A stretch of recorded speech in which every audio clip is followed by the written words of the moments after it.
Hey, what's up guys? It's your boy the Fice back at it with another video. But if it's your first time here, definitely be sure to hit that subscribe button, leave a like, leave a comment, let me know what you guys think. You guys are gonna be hearing Sky obviously in the background. She's gonna be making a lot of noise, but baby girl gotta hang out with the Fice fam. She is the Fice fam mascot, isn't she, baby? Yep. Yo guys, if you wanted to support the channel, obviously you guys know we do not have YouTube monetization, so if you did want to support, definitely be sure to check out the description below. There is an Etsy link where we do have some Fice fam merchandise. We have a coffee mug which looks absolutely amazing. We have a t-shirt. Definitely be sure to support the channel that way, because I want you guys to get something out of it. That's the best way I would love it. I love the donations. I love the Patreon sponsorship you guys do. Thank you guys so much for that. But if you guys wanted to get something else out of it, definitely be sure to check that out. I would love for you guys to rock it. So let's get into it. We're going to be talking about a few things, guys. We're going to put Sky down. So Sky, I know you love my hand, but we're about to talk about some arena in raid, guys. I know this is a topic that you guys are very interested in. I know a lot of people have a lot of questions, especially when it comes to beginning and also end game and things like that. So I'm gonna kind of give you my experience and things that I've learned from it, some of the compositions I ran, just a few. You could actually check some of the videos that we do in our guides, because I always do, for the most part, arena matches if I don't keep them too PvE oriented. But we're gonna go through them right now. So I'm gonna start with the beginning. Oh, hey baby. We're gonna start with the beginning. She's just gonna be interrupting us because I came back from work and she misses us. But the first thing I want to talk about is some of the simple things that can help you get ahead, especially in arena. And the first thing, no baby, the first thing that we're gonna care about, guys, is obviously our defensive team. Now, the thing is, guys, it really depends on the position you are in the game on how you want to build your arena team. So the best way I would explain is, if you basically are doing good in arena and you're not having an issue at all, definitely be sure to have a strong arena team so your rank doesn't take a hit. Now, if you're struggling for whatever reason in arena because you hit rank, say, let's just talk about the beginning, like you went to bronze 2 or 3 and now you're losing more matches than you're actually winning, then you definitely want to be able to make a horrible team, something like where instead of you have your best team, you put something really horrible. Like to give you an example, I would like take these people out and I'd put a 2-star or 1-star, you know, someone that's level 1 that would lose really quick, because the thing is, you want to use your medals so you win, so you get more out of them. And if you're losing more than you're actually you're getting out of them, it's better that you probably down rank so you can get more successful wins with your tokens than winning 50% of the time or 20% of the time. It's just not as beneficial, guys. So depending on your position and how successful you are, guys, you definitely do want to change your defensive team accordingly. So in my case, guys, essentially what I'm doing right now is I'm trying to stay in like basically arena gold 4. I can go to platinum, but platinum wouldn't be as beneficial for me in this case, because you're going to deal with a lot of tournament matches and it's just going to be long matches, and I really want to get a lot of the medals we can efficiently, and I want a higher success win rate. And staying in arena gold 4, it kind of just fits really well, especially populating the Great Hall as fast as you can. So in my case, I really do like the win rate that I do get for gold 4, so that's the reason why I kind of stay there. So I do a team that kind of is difficult but really isn't. Like, you know, you would have to have some decent team composition to at least defeat me. So basically it would be like, if you look at the battle log for defense, it's interesting. It's like they weren't able to defeat us, they weren't able to defeat us, they were, but like you see how it's win win loss, win loss, win loss loss loss win. It's kind of like, you know, I'm losing like 50% of the matches or something like that. So it's not too brutal when it comes to me. So that's where my team kind of is. I leave it in a mix of where, you know, they can lose, but then they can also win. So it's a slow degradation of rank, because the wins I'll be doing personally with my coins, I'll be getting higher or keeping it balanced so we stay in gold 4. So that's what I do. All right, guys. So the next thing I definitely do want to mention in regards to this is what you should do when you're trying to face people. So essentially what you're really trying to do when you're dealing with teams and you're trying to be successful, you should really take a look at the power level before jumping into it. I know we just want to jump in and try to attack right away. And the power levels, like there's a lot of times where I'm facing someone that's 160 power level and, you know, my team is like 130, or, you know, say it was like a 198 and my team's like a 150. I would basically, you know, I would win. So in that type of case, you know, it's one of those things where you would you know, you kind of gauge who you're facing and then make the assessment on that if your team really counters them. Like, you know, if you have someone that has unkillable but you don't have, they don't have someone that removes that, you know, there's a good chance that maybe your composition might be able to win because you guys will be surviving the nuke, and then you'll be following up with a retaliation and they can't survive it because you'll do the same exact damage. They just don't have an unkillable. So there's things like that that you should care about. So the next thing I'm just going to really advise is definitely look at the team power level when it comes to that, to kind of do a good assessment on whether you should fight this team or you shouldn't. All right, guys, one thing I definitely do want to mention that I forgot to mention here is essentially, if we go back really quick, I definitely do want to talk about the Great Hall, guys. I'm a little different from how I built my Great Hall, but I will explain why and how other people do it. I built the Great Hall putting a decent amount of points into accuracy, and a lot of people actually put all their points into accuracy first before putting into everything. I'll explain my position. My position is not really a arena specific oriented way, but it was more or less, if I'm at a wall, I use this to kind of get me past the wall, so or help me get further in the game quicker. So my perfect example, like I kind of mentioned, is I have my Bellower as my farmer, and I have him farming at 6 seconds. The reason that is not because he has great gear, because my Bellower didn't. What compensated for that was the crit damage that we put on Void here, and also the 4%, which you can't see because my camera, but it's 4%. You can kind of see here by the levels on the attack. This type of damage output helped my Bellower get to where he is. So I kind of used the Great Hall to get me past certain sections in the game. I gave more defense in Force because I was trying to do Spider 20 with Baroness and I needed the extra defense as a tank.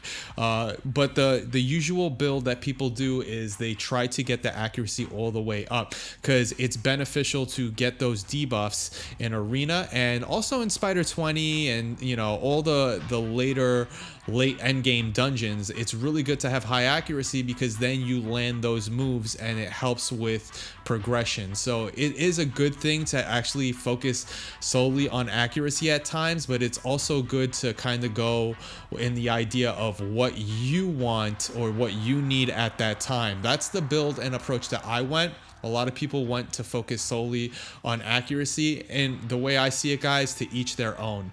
But I do want to emphasize that accuracy is super important when it comes to Arena, to making sure your moves land, and so is having resist, because you don't want their moves to land. So these are some of the key items that you're going to want to care about when you're doing Arena. So definitely be sure to try to prioritize them based on like what type of affinity characters you're using, whether you're using magic. I was using Kale a lot. Now I'm using Miscreated Monster, so it still works out. I'm using Scartorsus a lot, so it works out. And I definitely do have Madame Ceres, which also works out. And I'm also using other Void characters in dungeons, so that's why I use this. But definitely be sure to make accuracy a priority, guys, when dealing with the Great Hall. You do get your most bang for your buck here. You get 10 accuracy. 10 accuracy is a lot compared to like all these other percentages when it comes to stat wise, because really what you need for accuracy is around 200 to kind of be really good. And the fact that you're getting 10 off one level later on is actually fairly impressive. You get 80, so then that means you only need 120, so it helps with the other stat items when you don't need to have accuracy on your weapons and you can just have them on your banner and neck pieces and stuff like that. So just keep that in mind when you're building the Arena, when you're doing Arena and you're building your Great Hall. Yeah, if you want to be like me and kind of put points in other things, just make sure that your accuracy is really high up on whatever you're focusing on, what characters you're utilizing. So that's the only other point I wanted to mention for sure. All right, guys. So the next thing I definitely do want to talk about, and I'm just gonna touch on these points really quick. I'm not gonna use my old school team. My old school team that I used to use was this team right here. But I want to talk about what type of composition you should really be focusing on when you're starting out, and then what you should be focusing on when you start getting into the later levels, because you're gonna want to do some composition switches and maybe some counter comps once you start getting a few 6-stars where you can do some cool stuff. Obviously, you'll have 6-stars that are more PvE or dungeon oriented, but then you'll have 6-stars that, you know, now you'll just be building up an arsenal for arena and stuff like that. So when I first started out, guys, the type of composition I was going for was a nuke comp. And just to elaborate, because I know a lot of people that are going to be watching this are not going to be as advanced, or, you know, it's their first time jumping into this game and they want to get an idea of what type of composition a nuke comp is. And it can form in a variety of ways. The way I had my composition, guys, and I'm showing it right now so I could kind of give a discussion. Obviously, the current team we're looking at is actually a nuke comp, but we're going to show how we can counter them. A nuke comp essentially is someone that you try to get as much speed as you can to go forward, and then you try to either buff your characters so the damage output is ridiculous, followed by debuffing the enemy team and then having someone that would obliterate with a nuke. Or you can have people that are like 2 nukers that also, like, one of them does a defense, some type of debuff. Like there's Argala. Argala is a good nuker, but also puts a defense down to lead with Kale basically doing his acid rain AoE hit to kill everything. And then they have Spirit Host, who is a free-to-play dungeon campaign character that you can farm, that gives the leader skill of increasing ally speed in all battles by 10%. Your nuker is usually going to be your starter champ. So in my case, it would be Kale with my composition. In his case, it would be Kale. But we both have Apoth, which Apoth is absolutely amazing. So if you pull him, guys, definitely be sure to use him. He has a great heal that, like, you basically, when he has a nuke heal, which he basically can bring you from 0 to 100 really quick, really amazing. And he also has a speed boost, guys. So his speed boost is really what makes a nuke team shine, because not only does he give you the speed boost of 25% or something like that, which we could look at really quick. Not only does he give you that, but also when he does that, he fills the turn meter of all allies by 15%. So he basically can push, he could push your team to like move forward in front of everyone else. So then you guys can go first to attack. So it would be, the order of sequence would be, you would give Apoth the most speed. Then you would have maybe a potential buffer, like in my composition, where my Scartosis gives attack up 50% and crit. Then it would be followed by Jarang to do attack down 50%, defense down 50%. Defense down 50% is the important part. And then you would have someone like Kale doing acid rain, which is basically the AoE nuke to kill things. And then that would be a speed comp nuke that you would do in the beginning. There's a few compositions earlier on that you can kind of work with. Like, as you saw, Spirit Host was absolutely amazing. I think War Maiden's also another character. If we go here, I think she's a barbarian. Let's take a look really quick. So sorry, guys. If we go, she's a rare champion. She's really good. I think she does increased attack. So she does 50% increased attack buff. Let's see what she does here. Okay, here, this is the one that we care about. Attacks all enemies, has a 75% chance of placing a 60% decreased defense debuff for 2 turns. She's also farmable in the campaign, guys. She is really amazing. So if you think about it, if you have Spirit Host to help you with that boost of speed, if you have War Maiden to put the decreased defense debuff, this is our debuffer right here. If you pulled an Apoth, that would have been an amazing composition right there. But then if you have Kale, obviously your starter champion, with this 60% decreased defense, when he does acid rain, it's going to do so much damage, guys. And you wouldn't build Kale the way I built Kale. Like, the way I built Kale was with lifesteal, because it's a clan boss character for me. If you're trying to have a nuker, stack straight damage, so then you could do more damage output than lifesteal, because this is not a composition that you're trying to live through. It's really a composition you're trying to kill everything through. So that's essentially the gist of it. So yeah, that would be a really good free-to-play comp. You would probably need one more character to kind of help you get over there, but having Spirit Host, War Maiden, and Kale, or whatever other starter champion, whether it's Aethel or Elhain, you know, they're also still good AoE nuker characters. Those are the characters that you would that was your nuke character that you get in the beginning that you would actually utilize. So that's an example of a nuke composition, guys, and I would suggest if you're starting early, that's the type of composition you're going to want to go for, because you're going to want to get those quick kills and you want to stack those tokens, and it's the easiest comp to build because there's not many characters that you really need, and you're able to get these characters in the campaign. And yeah, so that's essentially the best way I could suggest that for the time being. Now, all right, guys, so the next thing I definitely do want to mention, guys, that's really important is the next thing, like, we're going to talk about the composition that I run, but I do want to mention one of the key things that you're going to have to worry about when you're dealing with arena matches, and who you're going to be focusing if you're not dealing with a nuke comp, because that's or a comp, you're not running a nuke comp, because a nuke comp AoEs and destroys everything. The person you're going to want to focus down is always going to be the support character that can do revives on all allies or revives on whatever. Right now, this team doesn't have a great support character. Yeah, they got Shaman. So I'm not too stressed, but the person that is scaring me is Fushan, because Fushan is not only their speed buff for lead, it's also the person that could put the 60% decreased defense on them for it's like 4 hits, and each hit has 50% chance, and I think you could spec into it or something like that. Fushan is just incredible in arena, guys. So he's gonna be going first most likely. Then they have this person that does an attack all, and then they also have another person here. I'm hoping that our Scortosis goes before Fushan, but after everyone else, to remove the defense down. Who we're going to try to focus, guys, is we're definitely going to try to see if we could probably take down Shaman in this case, or Fushan. Usually Shaman, because Shaman can bring Fushan back, so we're going to try to see if we could drain them all together and then maybe get Shaman just to deal with her first and then move forward. So that's the first thing I definitely do want to mention when it comes to the composition. Definitely be sure to focus on the support character. Now, the next composition that we're talking about here, guys, is the composition that I love to run. It is a tanky composition. It's a composition that basically is supposed to survive the first wave of damage, and then after that, you control the rest of the match. So if you look at our skill set compared to our leader skill compared to theirs, we have 33% HP health. We have 33% more HP in arena. This is incredible, guys, especially for Miscreated Monster. His damage is based on HP.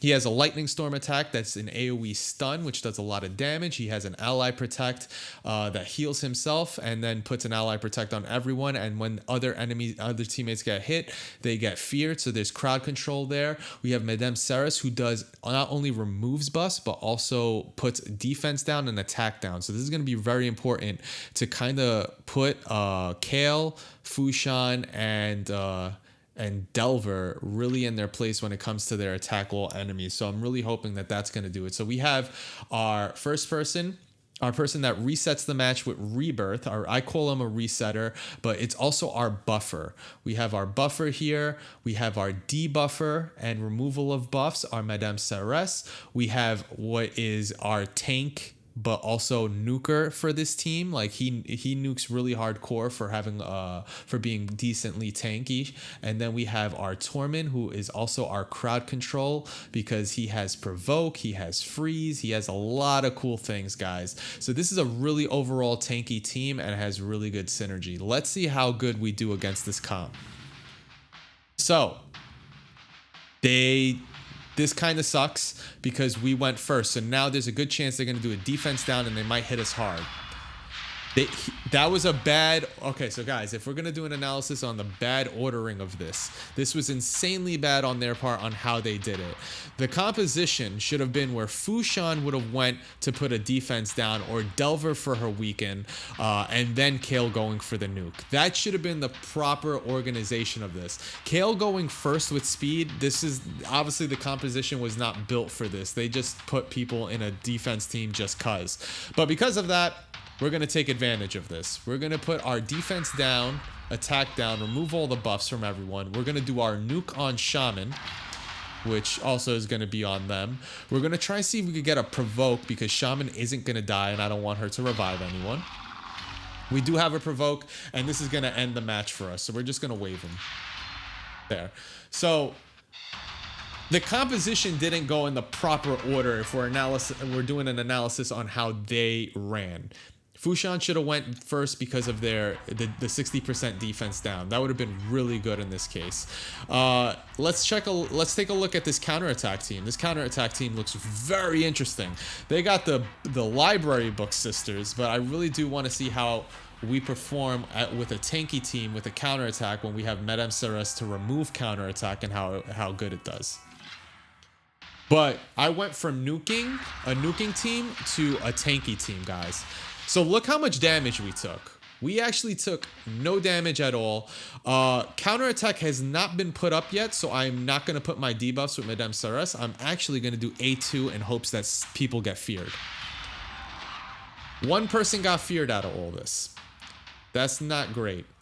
We're going to try to see if we can get a stun. I'm waiting for counterattack. Oh, you know what? Who's going to go next? We're going to try to see if we could reduce turn meter here. Nope. All right. I might do a provoke just because I need it for safety. I need our boy to get back up.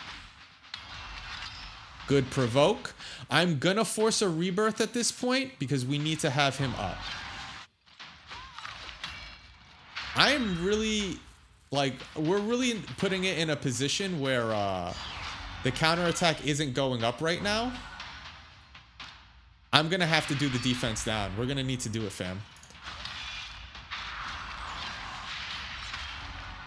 There's the shield. We're going to get rid of some people here. I know they're going to be revived, but it is what it is.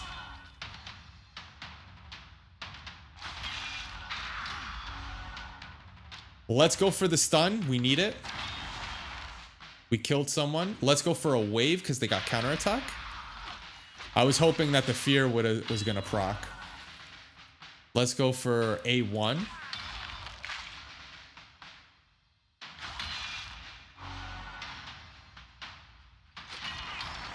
Good stun. And then we got to clean that up. I was waiting so hardcore to see if Valkyrie, I think it's Valkyrie her name, to see if she was gonna put the counterattack, but it was just like CC after CC after CC that, man, it was just crazy. All right, let's just do this. We're gonna remove everything there. That's what I wanted to do. But then once they started hitting Miscreated Monster a little too hard, that's when I had to like kind of alter the flow of things. Let's see another composition. I don't want to do a Torment run because it's going to take forever like the matches, but I may need to at this point. So here's a tanky composition. Tanky composition with counterattack, bad elf for heals. This is going to be a very interesting tanky team to face. Let's do this, guys.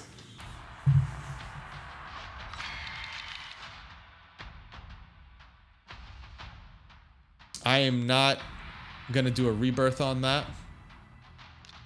Let's see if we can... I'm not going to... So, usually I power up, right, guys? But because they have Torment, I'm not going to power up. So I'm very mindful of what Torment will do. He'll freeze someone.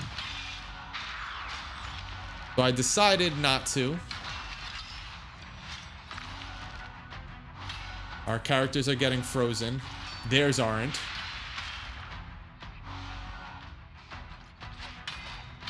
Oh my god. Are you kidding me right now? Yeah, I need to do it.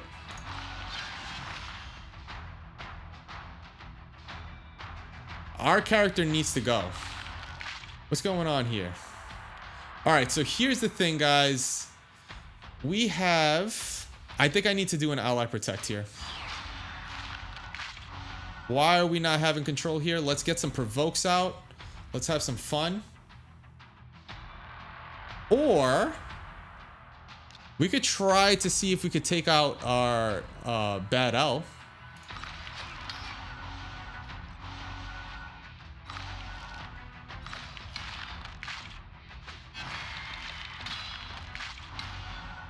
All right, we're gonna have to go for a stun, guys. No, that's counterattack.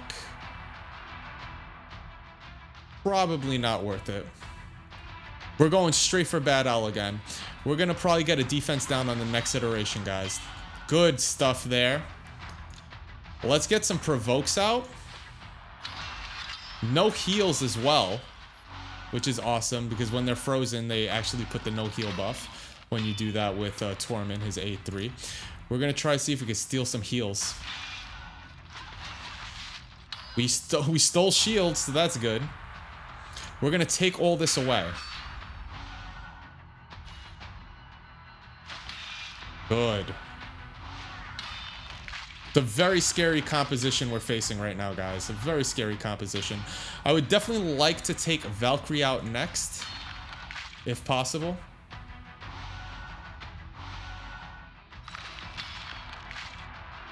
The fact that she keeps getting frozen is a good thing. I might actually go hard on Jarek to stop putting the defense 60% on him. There we go.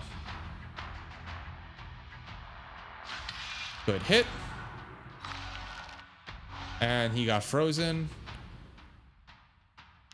I would love to hit Tormund, but that's not the priority right now. Let's see if we can potentially get a fear with A1. Attack, 20% chance of playing a fear. That she has, so it's only 20% chance. I'm kind of taking a risk here. But the health did drop. I'm going to go for a shield for Scar Torsus on this one. We're going to go now for a kill. No kill yet. Now we're going to go for a kill. There we go. And then basically at this point, it's kind of like we wipe our hands clean. I'm going to kind of just do this. Yeah, I'm going to run this on auto. Actually, I probably shouldn't because that was stupid what the AI just did. I was like, oh, you know what? The AI will kind of be a little smart now. It definitely will not be. It definitely won't. But yeah, guys, that's kind of the gist. Like, the thing I want you guys to focus on is essentially like, I'm going to kind of touch on all those points. When you're starting out earlier, create a nuke team. Nuke team is where it's at.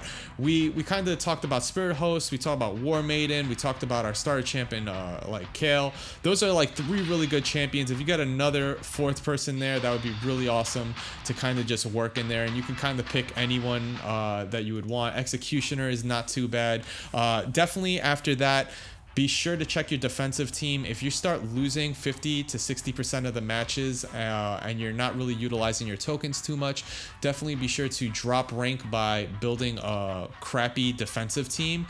If you're kind of doing pretty good, you could do a semi-good defensive team, or you could do full-on just to continue progression. That's really important. Definitely be sure to check out the power levels of these characters when you're fighting them, the teammates.